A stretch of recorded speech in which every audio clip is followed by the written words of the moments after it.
Nicholas and Catherine had woven a decade of their lives together. This year marked their 10th anniversary, a milestone some called the tin or rose wedding, a testament to a union's durability and delicate beauty.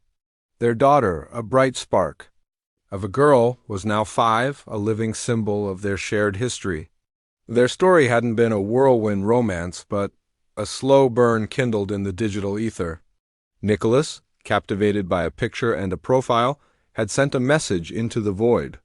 And for over 6 months, a courtship unfolded through a daily stream of texts, a mosaic of, "How was your day?" and shared secrets. But one day, Catherine grew weary of the virtual connection and delivered an ultimatum. They either meet in the tangible world or their digital romance was over.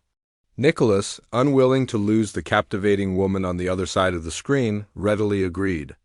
A year and a half later, with a playful bit of trickery, she coaxed him into the registrar's office under the guise of just looking. It was a gentle nudge he needed, for he was never quite as bold or decisive as his beloved. Those 10 years had since vanished in a flash, or so it felt.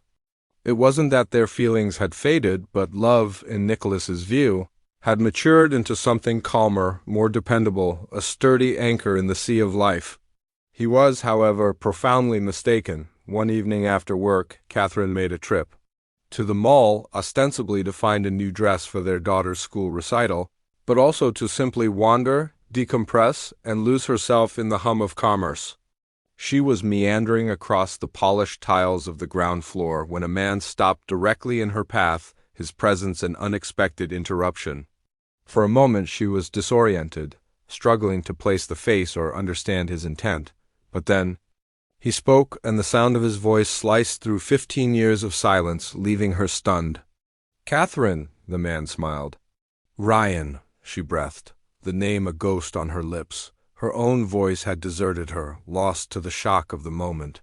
Catherine hadn't laid eyes on Ryan since their high school graduation more than a decade and a half ago. He was her first love, the boy who had shattered her heart before leaving for university in another city. An ocean of time had passed since then. The young girl she had been had grieved that breakup intensely, but she had healed, moved on, and built a new life. Now, gazing at Ryan, it was as if she'd been pulled back through a vortex in time.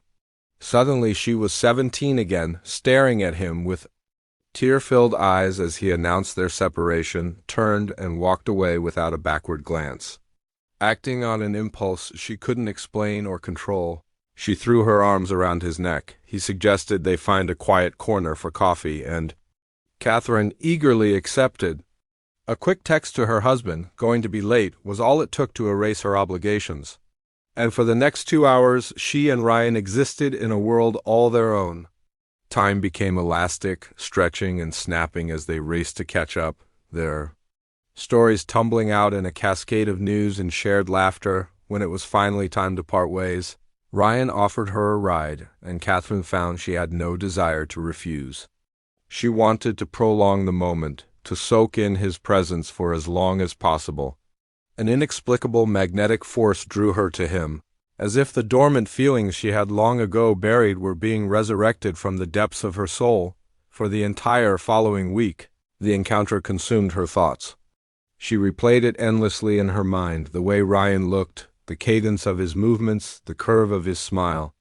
She felt as if she were teetering on the edge of madness. Then one evening, returning from work, she saw a familiar car parked near her building.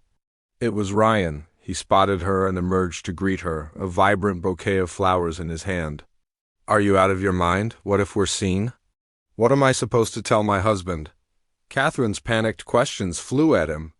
"You'll think of something," he replied.